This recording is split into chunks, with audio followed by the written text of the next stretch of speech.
پرویز خٹک صاحب ہوش کے ناخن لیں، پی ٹی آئی پی کا کینڈیڈیٹ ہے اور وہ کہتے ہیں کہ وزیر اعلیٰ ہمارا بنے گا اور آپ مجھے ووٹ دیں یا نہ دیں میں بنوں گا۔ اور مسلم لیگ کے ساتھ جیسے بات ہوئی ہے کہ ان کے بڑے لیڈر کو تو لایا گیا کہ وزیر اعظم بنا دیا جائے۔ مقابلہ کس کے ساتھ ہے آپ کا؟ جناب اکرم خان درانی صاحب کے صاحبزادے زاہد خان درانی۔ گورنر ہاؤس پشاور کی بات کی جائے تو گورنر ہاؤس کے اندر کیا ہو رہا ہے؟ آپ کو لگتا ہے الیکشن شفاف ہوں گے؟ غیر جانبدارانہ تو نہیں ہے لیکن غیر منصفانہ انتخابات ہوں گے۔ کیا خدشات ہیں آپ کو اور کس کس سیاسی جماعت کے حوالے سے ہے کہ اسٹیبلشمنٹ جس طرح آپ کے بقول کہ ان جماعتوں کو سپورٹ کر رہی ہے؟ بسم اللہ الرحمن الرحیم۔ السلام علیکم ناظرین، فدا عدیل ہوں اور آپ ڈیلی میدان دیکھ رہے ہیں۔ موجود ہوں مرکز اسلامی میں، جماعت اسلامی کا یہ صوبائی دفتر ہے۔ پروفیسر ابراہیم خان جو صوبائی امیر ہیں جماعت اسلامی کے، ان کے ساتھ موجود ہوں۔ پروفیسر صاحب، آپ بھی بنوں سے الیکشن لڑ رہے ہیں، قومی اسمبلی کا الیکشن لڑ رہے ہیں، کیا پوزیشن ہے بنوں میں آپ کی انتخابی کیمپین کے حوالے سے اگر بات کی جائے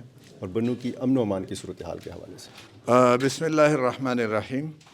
امن و امان کی صورتحال پہ پہلے بات کروں، یعنی امن و امان کی صورتحال جس طرح پورے ملک کی ابتر ہے، بنوں کی بھی کوئی مثبت صورتحال نہیں ہے، اور بسا اوقات تو ایسے لگتا ہے کہ شاید کچھ ہاتھ ایسے نادیدہ ہاتھ ایسے ہیں کہ امن و امان کو بگاڑ کر اس انتخابی عمل کو رکوانا چاہتے ہیں۔ ہم اللہ سے دعا کرتے ہیں کہ اللہ تعالی ہمیں مشکلات اور مصائب سے بچائے، اور جن لوگوں کے ہاتھ میں امن و امان کی صورتحال کو برقرار اور بحال کرنا ہے، ان کی طرف سے جب ان خدشات کا اظہار ہوتا ہے اور لوگوں کو یہ شکوک و شبہات ہونے لگتے ہیں کہ وہی بگاڑ رہے ہیں، تو بہت تکلیف اور بہت دکھ ہوتی ہے۔ ہماری کیمپین الحمدللہ بہت اچھے طریقے سے جا رہی ہے، اور میں کل نکلا ہوں اور آج اور کل سوات میں ایک پروگرام تھا، اس کے لیے پرسوں بھی ہماری کیمپین چلی، اور دیہاتی علاقہ تھا لیکن بڑے بڑے جلسے ہوئے، اور ہم حجروں میں جا کے لوگوں سے ملے ہیں اور بہت مثبت رسپانس ہر جگہ مل رہا ہے، اور جماعت اسلامی کی کردار کی بنیاد پہ الحمدللہ ہمیں پذیرائی مل رہی ہے عوام کی۔ ماضی میں ان علاقوں سے بنوں، جنوبی اضلاع، یہ پذیرائی نہیں ملتی رہی جماعت اسلامی کو، اس کی وجہ کیا ہے اور آپ کا مقابلہ بنوں میں کس کے ساتھ ہے؟ اصل میں ہم میدان میں موجود ہی نہیں تھے۔ 1970 کے انتخابات میں ہم نے قومی اسمبلی کا مولانا عبدالرحمن شاہ صاحب، سید عبدالرحمن شاہ صاحب ہمارے امیدوار تھے۔ اس کے بعد پھر ہم میدان سے آؤٹ رہے۔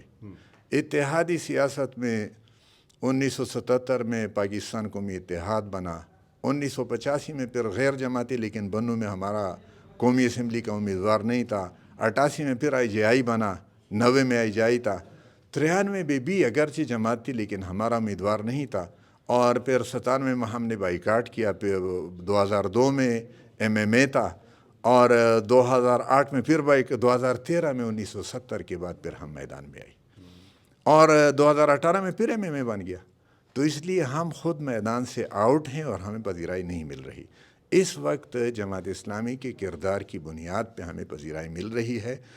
ہم نے الحمدللہ حکومت کے وسائل ہمارے پاس نہیں تھے، اور اس کے باوجود ہم نے لوگوں کے کام کیے ہیں، فلاح کے کام ہوئے ہیں، اور اس بنیاد پہ لوگ ہماری طرف توجہ دے رہے ہیں اس وقت۔ ماضی میں ایسا نہیں تھا، اور پھر یعنی یہ 2017-18 میں 2016-17 میں جب نواز شریف وزیر اعظم تھا اور ہم بھی سپریم کورٹ میں تھے، عمران خان بھی سپریم کورٹ میں تھا، اس وقت بینچ کے سینئر جج نے، بینچ کے سربراہ نے یہ کہہ دیا کہ اگر دفعہ 62 اور 63 پہ عمل درآمد ہو جائے، پھر ایک سراج الحق ہی یہ پارلیمنٹ میں ہوگا۔ جماعت کا یہ کردار ہے جس کی بنیاد پہ اس وقت ہمیں پذیرائی مل رہی ہے، اور ماضی میں چونکہ ہم میدان خود ہم نے چھوڑا تھا اس لیے ہمیں پذیرائی نہیں ملی تھی۔ مقابلہ کس کے ساتھ ہے آپ کا؟ جناب اکرم خان درانی صاحب کے صاحبزادے زاہد خان درانی جو گزشتہ دور میں نے رہے، عمران خان نے یہ سیٹ جیتی اور پھر چھوڑ دی، اور پھر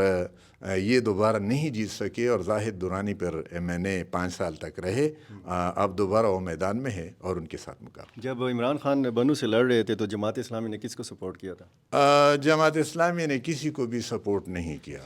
ہم MMA کا حصہ تھے، عمران خان کینڈیڈیٹ تھا، اس لیے ہم عمران خان کو سپورٹ نہیں کر سکتے تھے MMA کے حصے ہونے کے ناطے، لیکن ہم نے مطالبہ کیا تھا کہ اس وقت جو PK 100 ہے اس وقت نمبر کوئی اور تھا.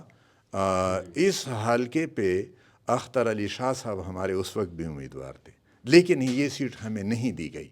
اور پھر پورے صوبے میں ایسی صورتحال تھی کہ بنوں میں ہمارے کارکن جو تھے وہ مایوس ہو گئے اور جماعت کے کارکنان نے کوئی کام نہیں کیا. جو امن و امان کی صورتحال کے حوالے سے آوازیں اٹھ رہی ہیں اور اسی طرح کے خدشات کا اظہار مولانا فضل الرحمان بھی کرتے رہے ہیں, وہ سازگار ماحول کی بات کرتے رہے ہیں, لیکن شاید وہ یہ بھی چاہتے ہیں کہ الیکشن ملتوی ہوں. آپ کو لگتا ہے کہ وہ یہی چاہتے ہیں؟ یعنی ان کی باتوں سے تو یہی اندازہ ہوتا ہے, بلکہ انہوں نے واضح اور دو ٹوک الفاظ میں کہا ہے کچھ عرصے کے لیے ملتوی جو تو کوئی بڑی بات نہیں ہے, لیکن ہم کہتے ہیں کہ نہیں, ایک دن کے لیے بھی ملتوی نہیں ہونی چاہیے. اس وقت بھی آئین کی دھجیاں بکیر کے رکھ دی گئی, اس وقت بھی بعد از وقت انتخابات ہو رہے ہیں, وقت بر وقت انتخابات نہیں ہوئے.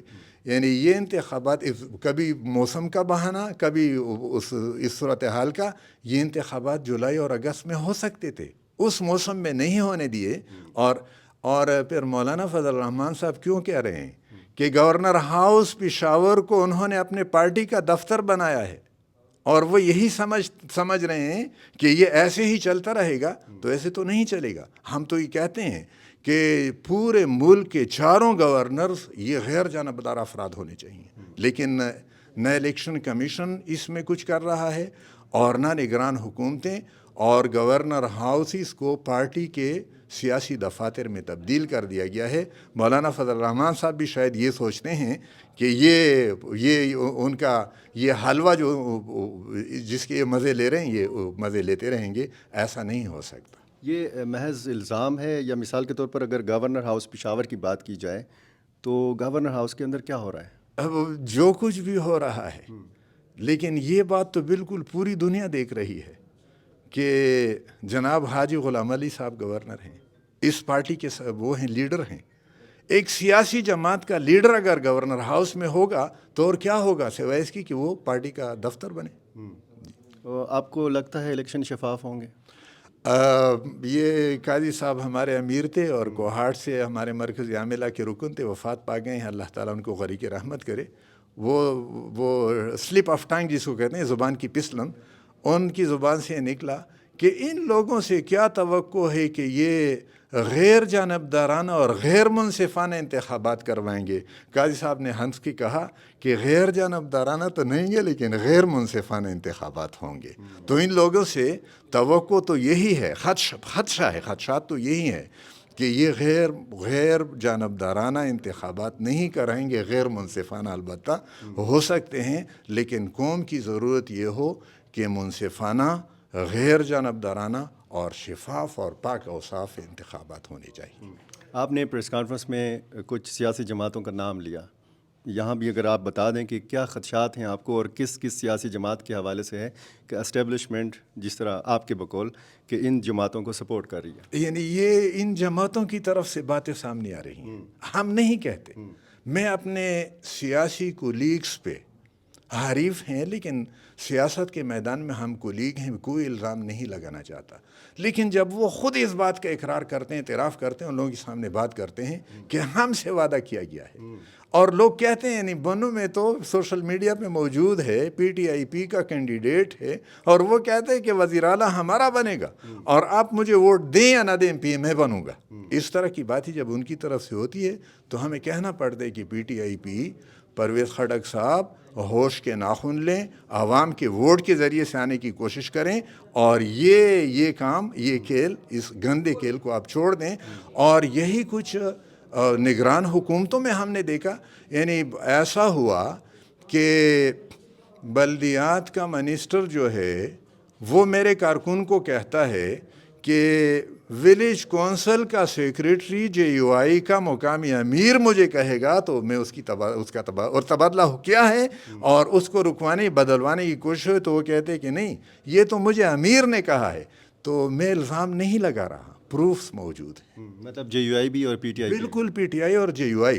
اور یہاں ساتھی نے مسلم لیگ کا نام بھی لیا کہ وہ بھی کہتے ہیں, اور مسلم لیگ کے ساتھ جیسے بات ہوئی ہے کہ ان کے بڑے لیڈر کو تو لایا گیا کہ وزیر اعظم بنا دیا جائے، اور شاید پھر یہ کام بھی ہو کہ صوبے میں وزارت اعلیٰ ان کو سپرد کرنے کی کوشش ہو، لیکن یہ گندا کام ہے، گندا کھیل ہے، اس کھیل کو رکنا چاہیے۔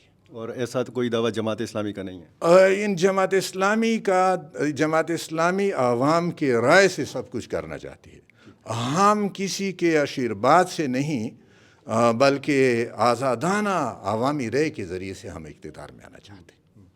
بنو میں آپ جیت رہے ہیں یا ہار رہے ہیں؟ جیت اور ہار تو اللہ کا کام ہے، غیب کے علم اللہ کو ہے، لیکن اس وقت میں دیکھ رہا ہوں کہ الحمدللہ ہمیں پذیرائی مل رہی ہے، اور جو لوگ اب تک برسر اقتدار رہے ہیں ان سے لوگ نالاں ہیں، اور اس بنیاد پہ میں توقع رکھ سکتا ہوں کہ انشاءاللہ العزیز جیت ہوگی۔ بہت شکریہ۔ بہت شکریہ۔